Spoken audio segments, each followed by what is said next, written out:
A Dream of Red Hands by Bram Stoker.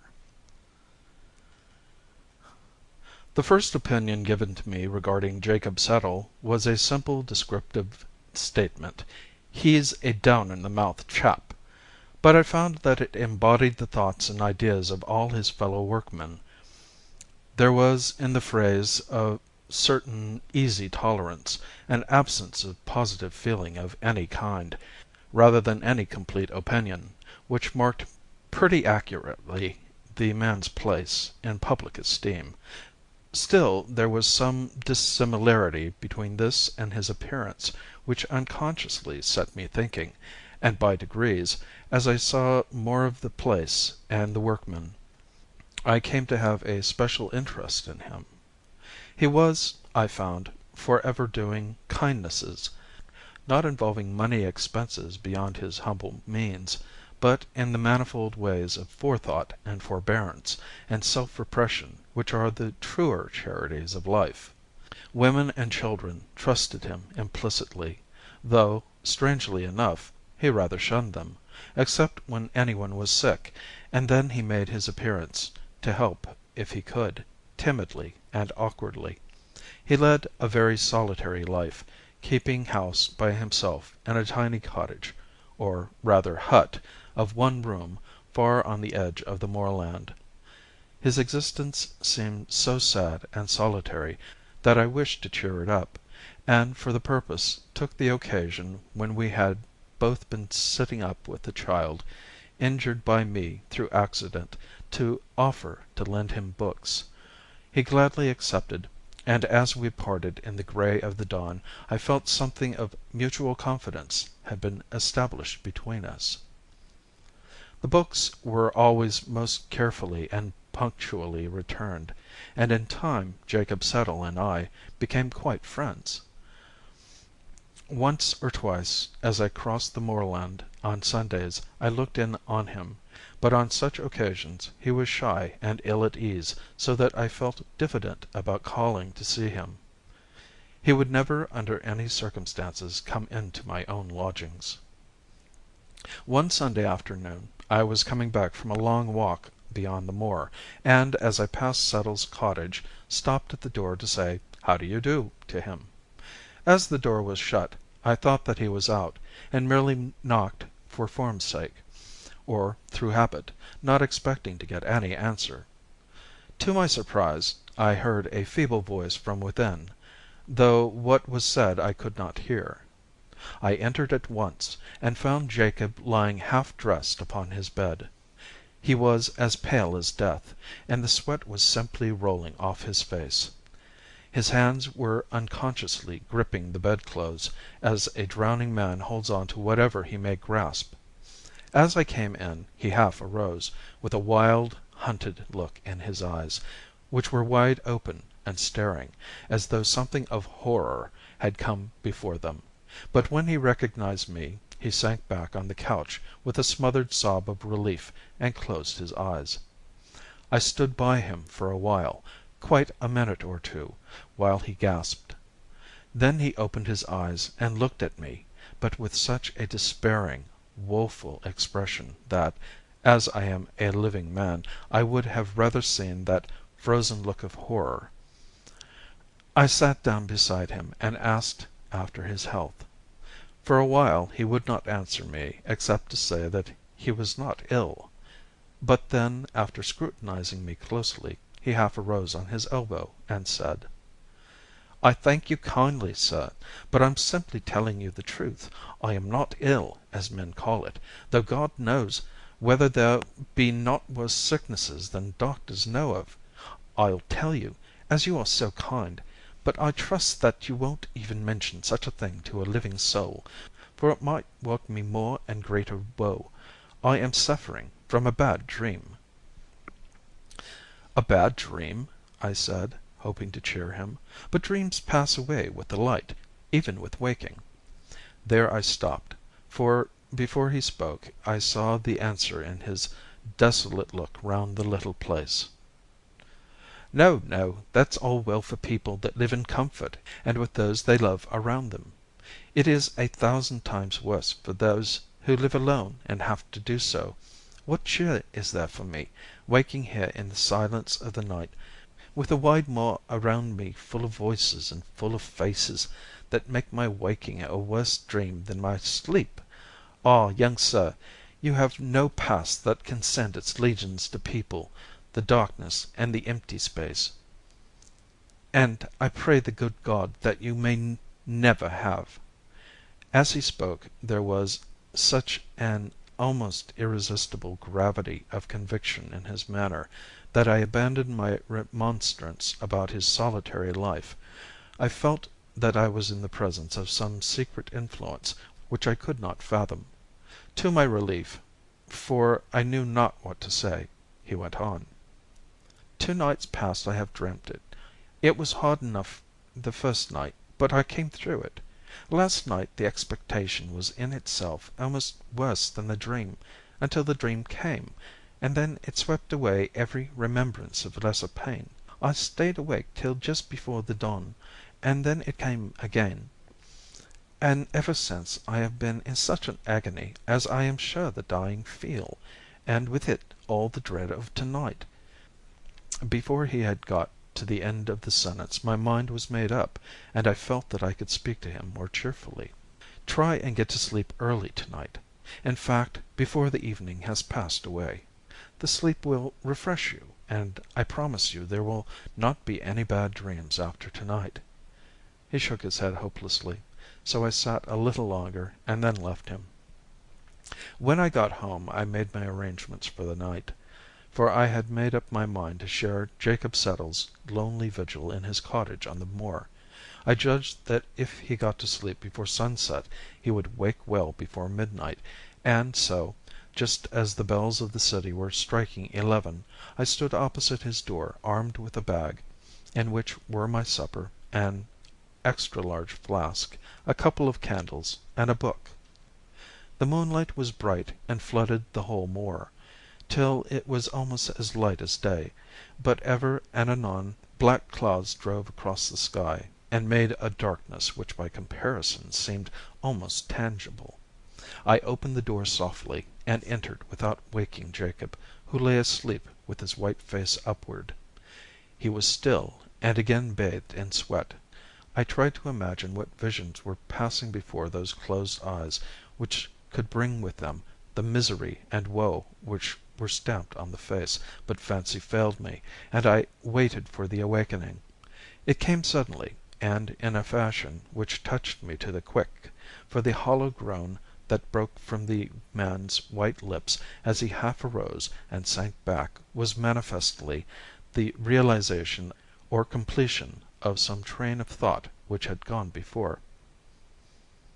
"If this be dreaming," I said to myself, "then it must be based on some very terrible reality. What can have been that unhappy fact that he spoke of?" While thus I spoke he realized that I was with him. It struck me as strange that he had no period of that doubt as to whether dream or reality surrounded him which commonly marks an expected environment of waking men. With a positive cry of joy, he seized my hand and held it in his 2 wet, trembling hands, as a frightened child clings on to someone whom it loves. I tried to soothe him. "There, there, it is all right. I have come to stay with you tonight, and together we will try to fight this evil dream." He let go my hand suddenly, and sank back on his bed and covered his eyes with his hands. "Fight it? Fight it? The evil dream? Oh, no, sir, no. No mortal power can fight that dream, for it comes from God, and is burned in here." And he beat upon his forehead. Then he went on. "It is the same dream, ever the same, and yet it grows in its power to torture me every time it comes." "What is the dream?" I asked, thinking that the speaking of it might give him some relief. But he shrank away from me, and after a long pause said, "No, I had better not tell it. It may not come again." There was manifestly something to conceal from me, something that lay beyond the dream, so I answered. All right, I hope you have seen the last of it. But if it should come again, you will tell me, will you not? I ask, not out of curiosity, but because I think it may relieve you to speak." He answered with what I thought was almost an undue amount of solemnity. "If it comes again, I shall tell you all." Then I tried to get his mind away from the subject to more mundane things, so I produced supper and made him share it with me, including the contents of the flask. After a little he braced up, and when I lit my cigar, having given him another, we smoked a full hour, and talked of many things. Little by little the comfort of his body stole over his mind, and I could see sleep laying her gentle hands on his eyelids. He felt it too, and told me that now he felt all right, and I might safely leave him. But I told him that, right or wrong, I was going to see in the daylight, so I lit my other candle and began to read as he fell asleep. By degrees I got interested in my book, so interested that presently I was startled by its dropping out of my hands. I looked, and saw that Jacob was still asleep, and I was rejoiced to see that there was on his face a look of unwonted happiness, while his lips seemed to move with unspoken words. Then I turned to my work again, and again woke, but this time to feel chilled to my very marrow by hearing the voice from the bed beside me. "Not with those red hands! Never, never!" On looking at him, I found that he was still asleep. He woke, however, in an instant, and did not seem surprised to see me. There was again that strange apathy as to his surroundings. Then I said: "Settle.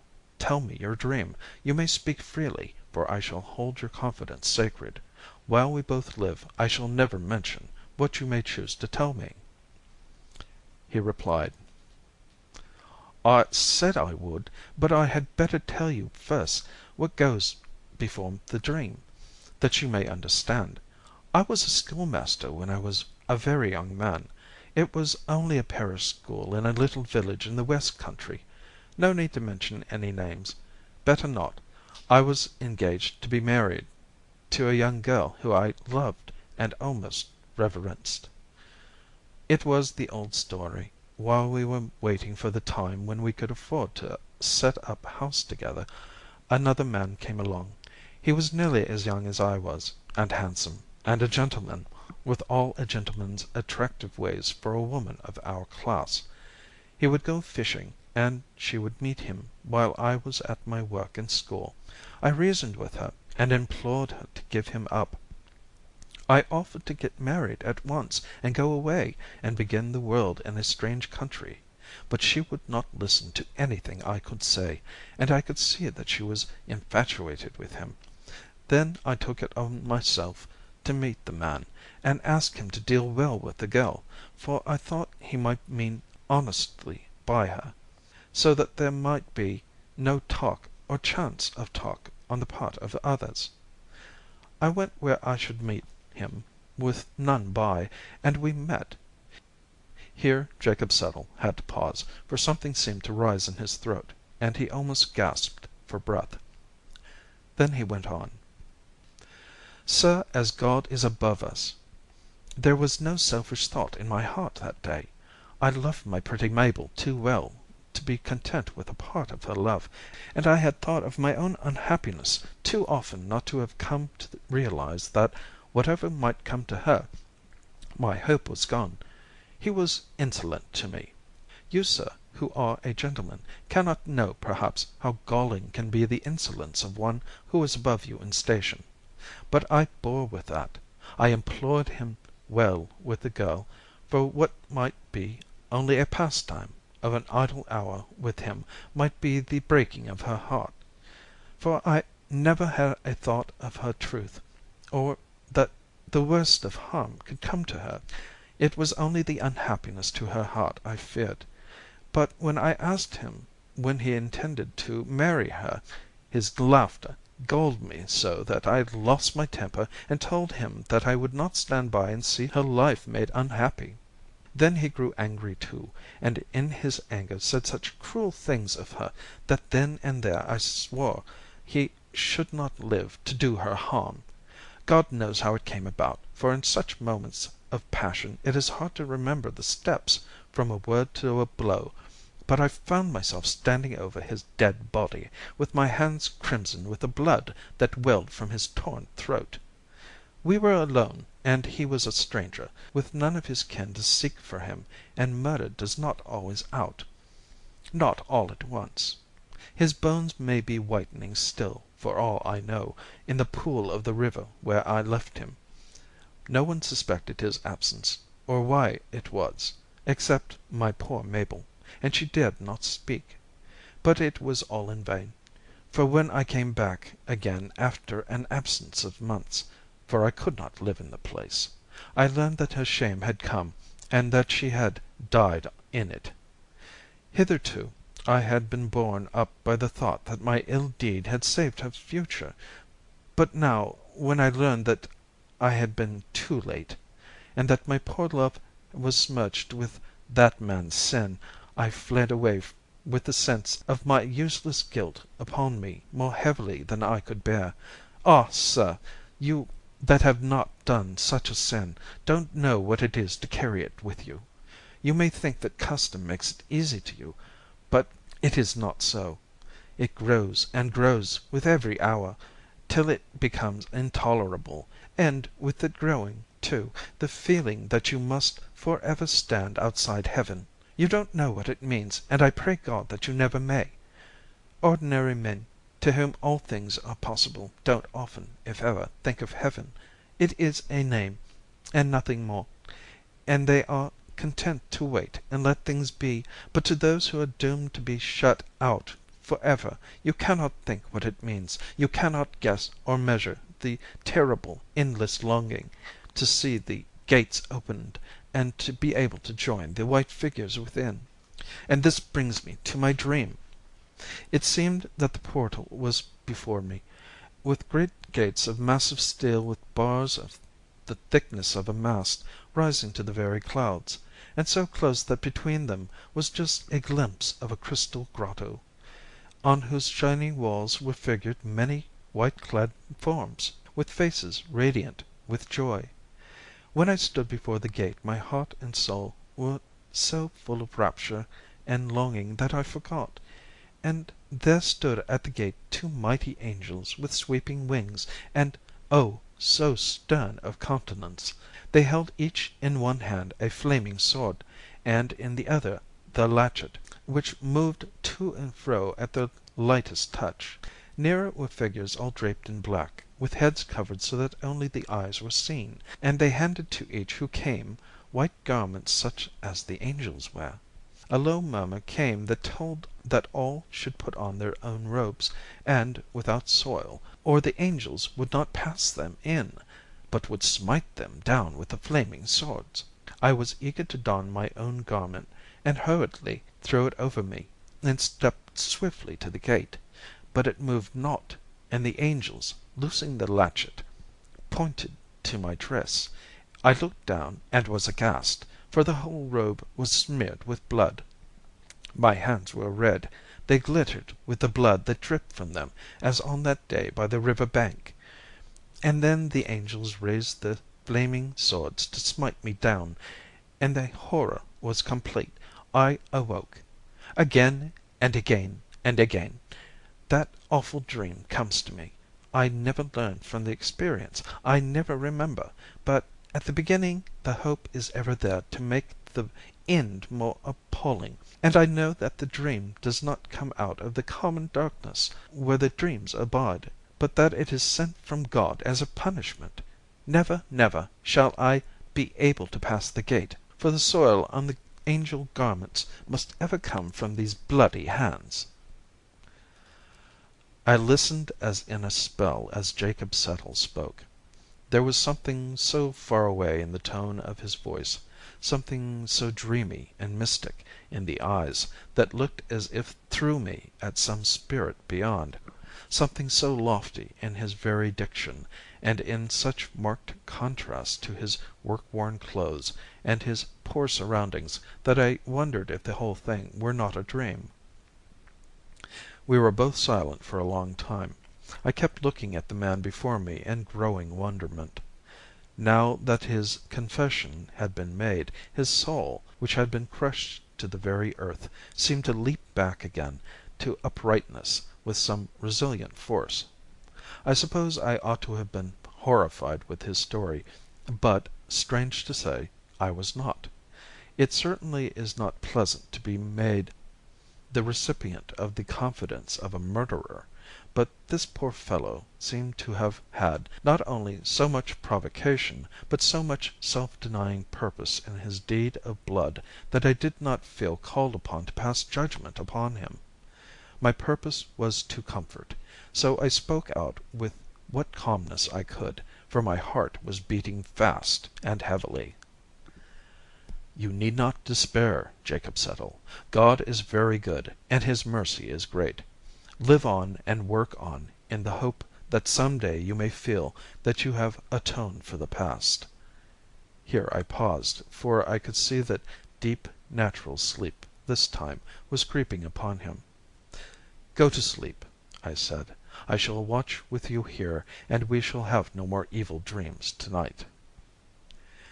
He made an effort to pull himself together, and answered: "I don't know how to thank you for your goodness to me this night, but I think you had best leave me now.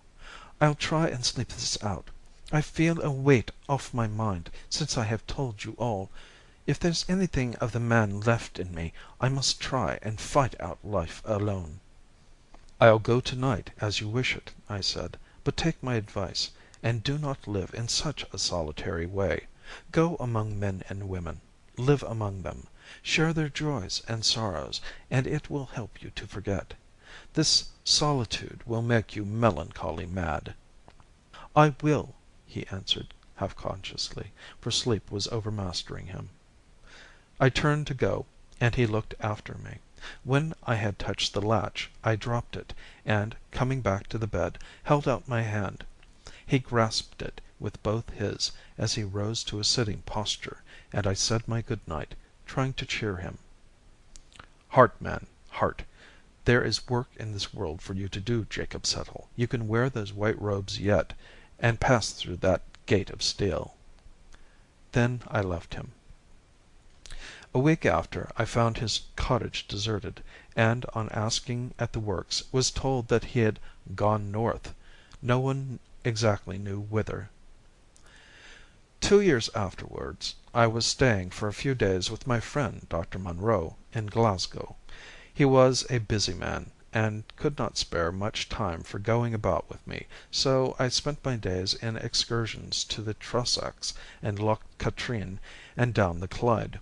On the second last evening of my stay I came back somewhat later than I had arranged, but found that my host was late too. The maid told me that he had been sent for to the hospital, a case of accident at the gasworks, and the dinner was postponed an hour, so telling her I would stroll down to find her master and walk back with him, I went out.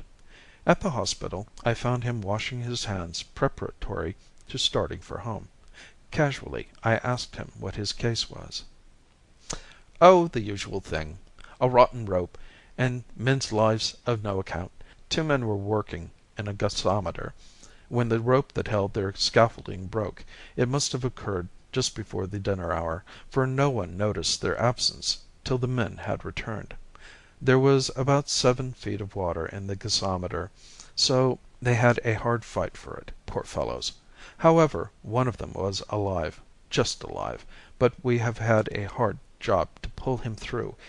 It seems that he owes his life to his mate, for I have never heard of greater heroism. They swam together while their strength lasted, but at the end they were so done up that even the lights above and the men slung with ropes, coming down to help them, could not keep them up.